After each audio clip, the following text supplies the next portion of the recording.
Dear friends, welcome to our YouTube channel. This is the second part of my video on MHRD guidelines and pertains to conduct of examinations during COVID-19. As a reaction to MHRD guidelines, many institutions are taking up appropriate measures and preparing for the conduct of examinations. In this video, let us discuss the standard operating procedures for the conduct of examinations as laid down by MHRD. As desired by some of our viewers, this is meant for mere awareness of functionaries working in higher education. Therefore, here we are going to talk about various arrangements to be made at institutions, right from transport to stay in the campus, entry gate to examination hall, arrangements, etc.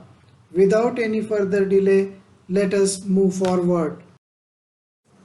The first step in compliance is to follow all the guidelines issued by central and state government with regard to unlock after COVID-19 lockdown. The governments are opening various services including educational services in a phased manner. Hence, in accordance with the same, the guidelines of the opening of educational institutions are to be followed and we need to devise institutional specific guidelines.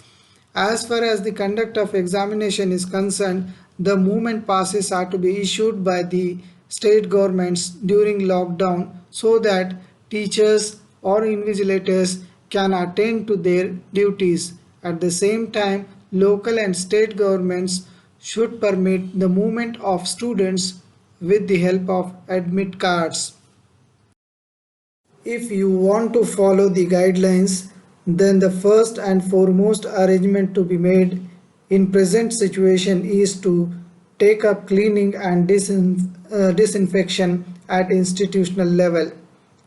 For this, spraying of disinfectant is to be done in the examination centers in common areas like floors and walls, doors and gates.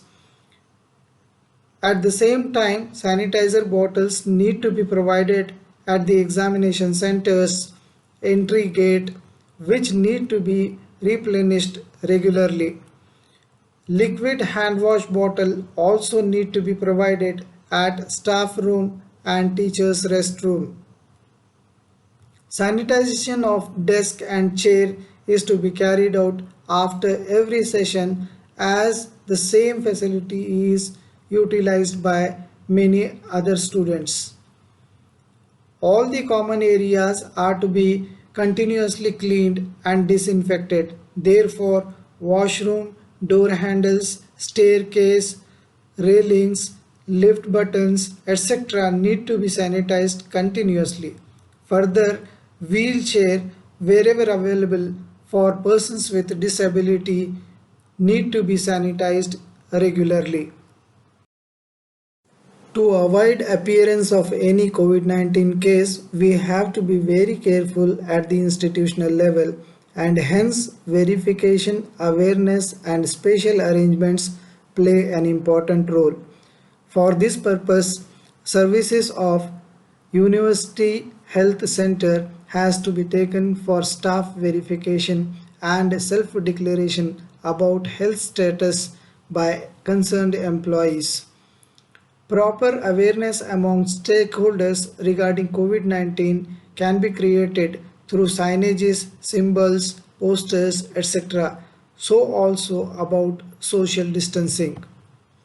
Arogya Setu app launched by Government of India is useful in alerting, monitoring regarding local cases. Hence, it needs to be made mandatory to all staff and students to download this app in their mobile phones.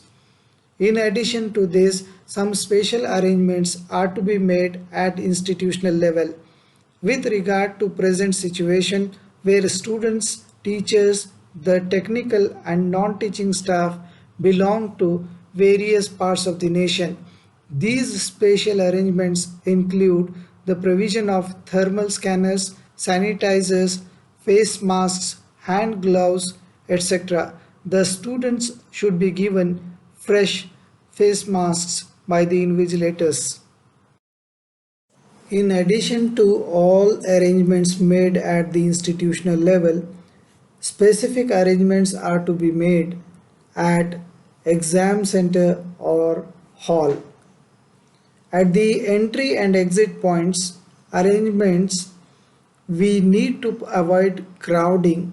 The process is to be monitored by senior staff and proper marking with at least 2 meter distance are to be made.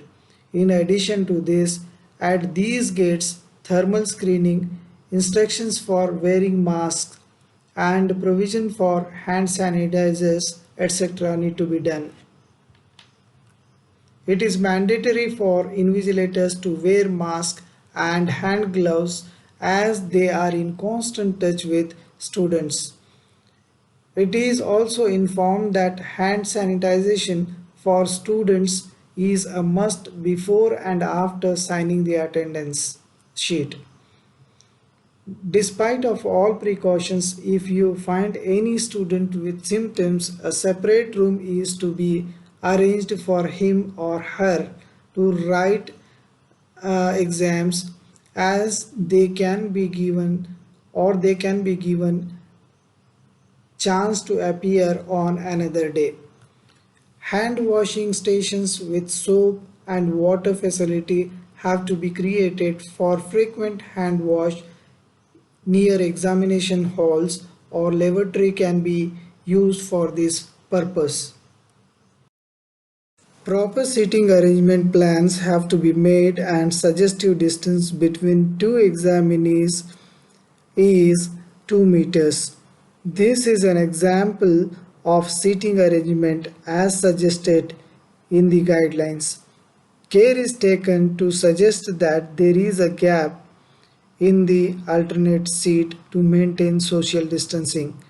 Here it is to be noted that accordingly, if the universities so desire, then can modify their exam related rules by bringing in necessary changes in their ordinances.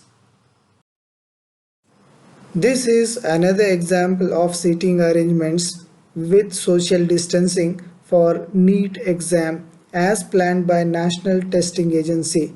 This is also an example of the seating plan for 12 candidates with the test booklet codes A, B, C, D given here as reference.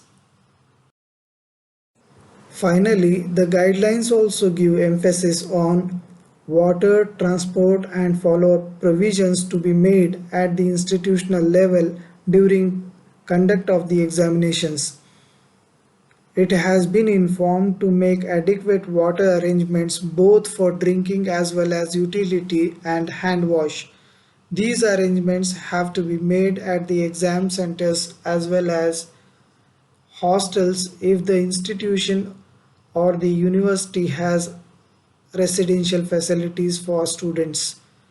The institutional or university transport such as buses, official vehicles, ambulance, etc. need to be frequently cleaned and sanitized. At the end of the day, lot of waste gets generated and hence disposal of gloves and masks is an important concern. For this, trash bins are to be arranged as per standard guidelines issued by health authority. Many stakeholders are involved in the conduct of examination and hence proper record maintenance is a must. This will be useful for reference, record and traceability of students, invigilators, staff, housekeeping, security guard, etc. in case of requirements.